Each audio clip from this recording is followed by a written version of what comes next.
ATM per se has made life so easy for us. Now imagine an ATM that talks. For any normal person, that is luxury. But for the differently abled, it is a blessing in disguise. What's even more special about this talking ATM is that it is invented by a man who may have lost his eyesight but not his vision. Hariharan reports. When Greek scholar Plato said ages ago that necessity is the mother of all invention, he perhaps didn't realize it would inspire people like Ram Kumar after several years. The 25-year-old Chennai-based young bank employee has invented what could debatably be called the easiest mode of banking, a talking ATM. Talking ATMs hired by the State Bank of India for the specially abled people are set up in 5 centers in Chennai. My role in this talking ATM was to create the entire voice guidance for these ATMs, which will guide the user for throughout the transactions. It will start speaking once the card is swiped in, and it will end by saying thank you for using our State Bank ATM. You have chosen cash withdrawal. To continue, press the 3rd button from top right, or to go back to the previous option, press the 4th button from top right. Please select your account type. For current account, press 3rd button from top right. For savings account, press 4th button from top right. You have chosen savings account. For the visually challenged, the ATMs have got special features like this. For example, the 5 embossed is already there at all the keyboards. And we have special braille characters to identify the keys on both the sides. And we have a socket for using the headset, so that the person, suppose he is having a headset on his own, he can insert and then do it for a privacy. And he can also use a voice control. This is a talking ATM. We call it as a talking ATM. So he can increase the volume according to his convenience. And in the note dispensing area, there is a braille. With this, the customer, if he is visually challenged, he can identify and then use the ATM very easily like a normal customer. Ram Kumar lost his eyesight at the age of 10. He says for persons like him, a talking ATM is like anytime mother, which patiently explains bank balances and transactions. His idea and effort to come up with a concept like this also fetched him a national award. In Chennai with reporter Hariharan, this is Paloma for NDTV Hindu. Quite an invention.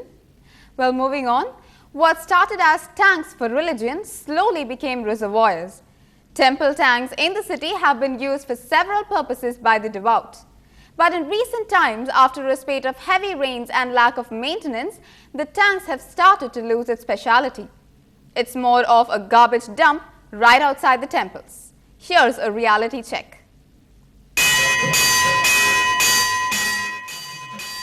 The temples at Tirunendravoor, Thiruvanmayur and Thiruvelikeni, built several years ago with temple tanks not just to facilitate the devout a place to wash their sins away, but also to quench people's thirst and raise groundwater level. Look at what it has become today, a garbage dump. The public says it is the temple administration and the local administration to blame. மீனுங்களும் செத்து போயிருக்கு because due to இந்த குப்பை இதெல்லாம் அதிலே போட்டுறதுனால நல்லா இருக்கிறவங்களும் அதுதான் செய்கிறாங்க, டீசெண்டாக இருக்கவங்களும் அதுதான் செய்கிறாங்க, டீசெண்ட் இல்லாதவங்களும் அதுதான் செய்கிறாங்க. 5 நாள் தப்பு நடக்கும்போது சீர் பண்ணுவாங்க, அப்போ எல்லா குப்பையும் அவாய்ட் பண்ணுவாங்க. மற்ற பப்ளிக்கு எல்லாமே போட்டுக்கிட்டே இருக்கு. தண்ணி அடிக்கிறது, அது கப்பு கிப்பு பேப்பரு டம்ளர் இதெல்லாம் குளத்தில் போட்டுடுறாங்க. அது ஓரமாக உக்காந்துட்டு அது போட்டுடுறாங்க. Any and every kind of waste is disposed of into temple tanks. Plastic waste too. That leads to contamination of water which is used by the devout for bathing. இப்போ திருக்கோயிலை சுற்றி பிளாஸ்டிக் பொருட்கள் பயன்படுத்துவது முற்றிலும் தடை செய்யப்பட்டுள்ளது.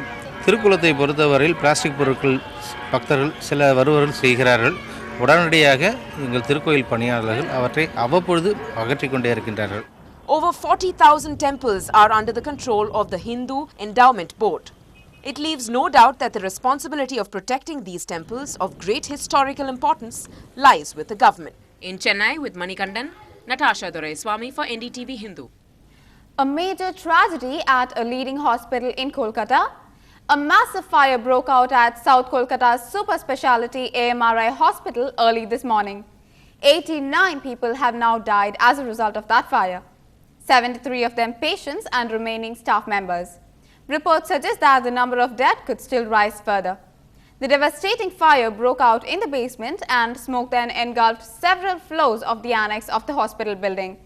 The fire broke out at around 3 o'clock in the morning, but the rescue operations began only 2 hours later. Several patients were rescued and the dead bodies brought down with the help of ropes. This is the second major fire at the hospital since 2008. An FIR has been filed against the hospital authorities by the fire department. The hospital owners are expected to surrender to the police shortly. Tragic scenes of patients being brought out of the hospital included many of them just bundled in clothes. Reports say most of them were unable to walk as they were from critical care unit and the orthopedic unit. Some of them could be seen desperately waving white clothes from their windows. Some were trying to get down from windows with the saline bottles still attached to their arms. Reports are also emerging that it was the locals around the hospital who were the first to react to the fire and help out the rescue operations. In fact, many relatives say that several hours there was no help forthcoming from the hospital authorities. 6 board members of the AMRI hospital have been arrested under non-bailable sections who will be produced in court tomorrow. The hospital owners R.S. Jinka and S.K. Toddy had gone to the Kolkata police headquarters in Lal Bazar to surrender to the police earlier. This after they were told that an FIR had been lodged against the hospital and the police were on the lookout for them. 2 sons of owner S.K. Toddy, who are board members too, have also surrendered.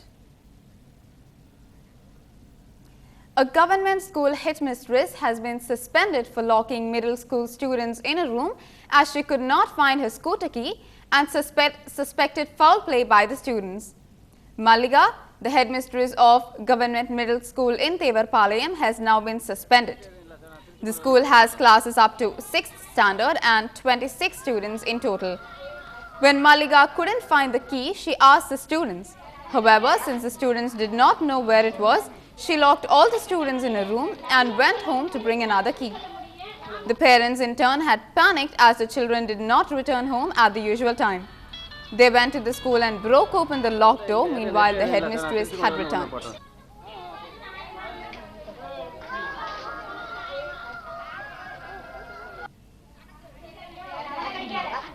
The Kudankulam nuclear plant issue is splashed on walls. More on that after the break.